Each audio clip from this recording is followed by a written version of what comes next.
This is part 4 of Access Module 1, SAM Project 1B. It tells us in step 10 that we need to be able to view individual guide records, so we want to use the Form tool to create a form for the guides table. We'll save it with the name Guide Data Form, and we just want to make sure it looks like the picture they show here. So, first and foremost, you want to have guides selected or highlighted. It doesn't have to be open. It can be open as long as it's the one that you're on currently. But as long as guides is highlighted here, then you can go up to Create on your ribbon, and you can just point at, in the Forms group, just the regular form. This is an auto-generated form.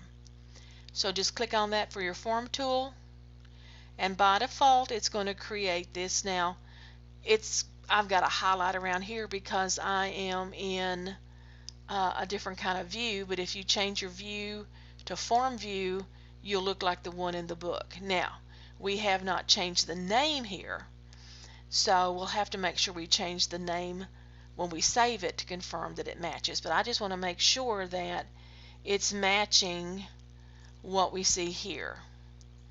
Now, I would need to expand this all the way out so you could see the whole thing. And when I go to save it, I want to click on the Save button, and I think I'm supposed to, let me go back here and take a look at Word, Guide Data Form, so we can take off the S in Guides, Data, and they don't want this to be camel cased.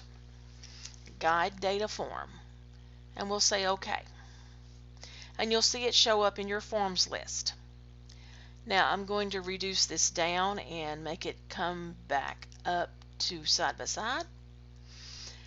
Okay, so we have created the form, we've given it a name. We didn't change the name inside the form itself, it still just says Guides. Forms are great for doing data entry to add new records so that you have an individual box to put in the data and only see one record at a time, so your eyes don't get crisscrossed when you're looking at the data sheet view. So it's great for data entry, and it's great to do a lookup. It's wonderful to do a table lookup and look for just the record that you need to see the information on. Okay. At this point it says for us to close that form, so we'll close it. And then we'll take a look at using the Simple Query Wizard. Now, you are heavy-duty query users, because if you've ever done a search with a search tool, if you ever search for something, say online at Amazon or Best Buy or well, just any place that sells products or services or allows you to list those things, whenever you type in a keyword, you're creating a query, a request for data that matches the criteria that you specified. So we're going to do a Simple Query Wizard to generate one based on the customers table. Now, we want to make sure customers is highlighted, and it says to include all the fields for the customers table in the query. Okay, Simple Query Wizard. So go to Create and look for Query. You have two forms for queries, Query Wizard and Query Design. Go to Query Wizard, and the Simple Query Wizard is the first one, and it is selected. Now, in terms of fields, they want us to add all of them. So this double arrow pointing to selected fields that's empty will move all of those over together.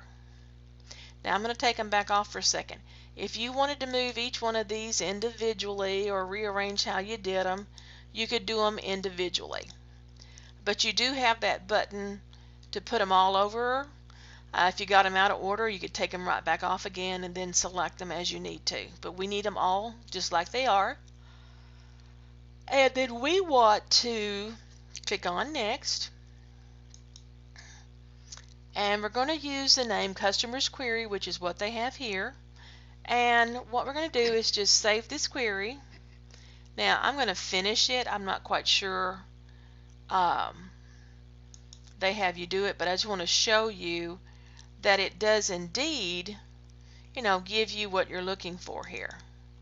So it gives you those fields and the data that you were looking for. So we just want to save the query, and then we're going to close it.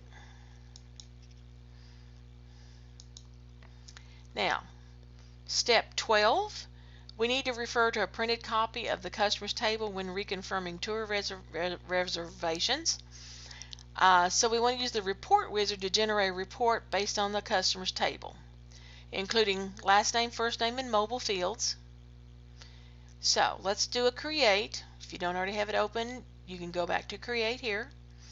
And we want to base it on customers, which is already selected. So if you click on the pull down list for reports, you're probably going to use the report wizard, which is what they've asked you to do. And then it's going to ask you what table you're basing it off of.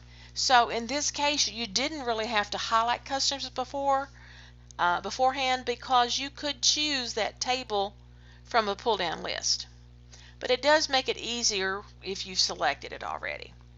So we want last name, and you can just click on that and arrow the single arrow over. And then you want first name. If you just double click on first name, it'll move it over there. And then you want mobile. So we have last name, first name, and mobile in the selected fields. So we'll click on next. We don't want to do any kind of grouping, so we'll click on next. We do want to sort ascending by a particular field. They want us to sort by last name. So we've chosen last name ascending order. And then we click on next. We want to use a tabular layout, and we want to use the portrait landscape, and it's done that by default for us. So we're going to click on next, and we want this to be customer, take off the S, customer contact report. Again, we're not using camel casing on this. One of the reasons is that it tends to, when you're printing something, use that name as a header, and you wouldn't want it all run together. Somebody might not understand why. Click on finish, and we should be able to take a look at the report as it looks like there. And I'll just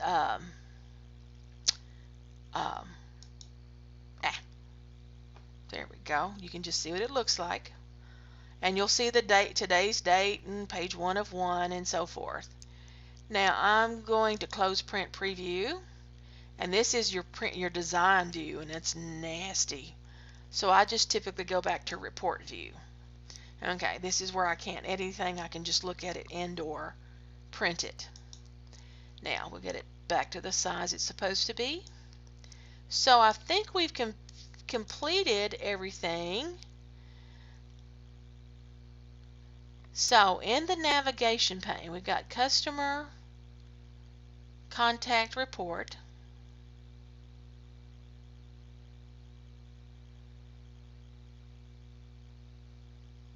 So we're going to close that. Customer contact report. In the navigation pane, it says use customer data form to rename customers form. So you already had a customers form here, so we're just going to click on it, then right click and choose your rename, and we just need to take off the S for customers there, and then add in the words data and form, and then enter. Now you need to make sure that you close any of the objects that you might have open. We don't have anything open here in terms of objects. So the next thing that we want to be able to do is compact and repair. So you go to the file menu, and the first button in the info group is compact and repair the database. This is to help shrink the size of the database file by any data or any storage that wasn't used in the database can be pushed out and saved for other documents or other types of files. And it also does any reparation if there's any correction needing to be done. So always make sure you compact and repair. Sam will probably not accept your file if you haven't compacted and repaired it. Now, since it's a small one, it doesn't take that long. So after we've done that, we want to, I just close access. and then we are finished. We're ready to upload it to um, Blackboard. And I came in here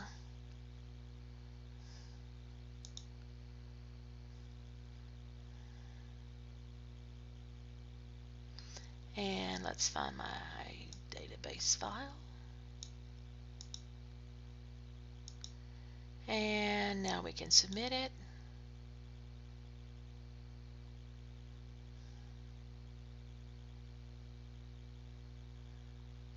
View the report. It's in Access, so I'm going to open it in Access.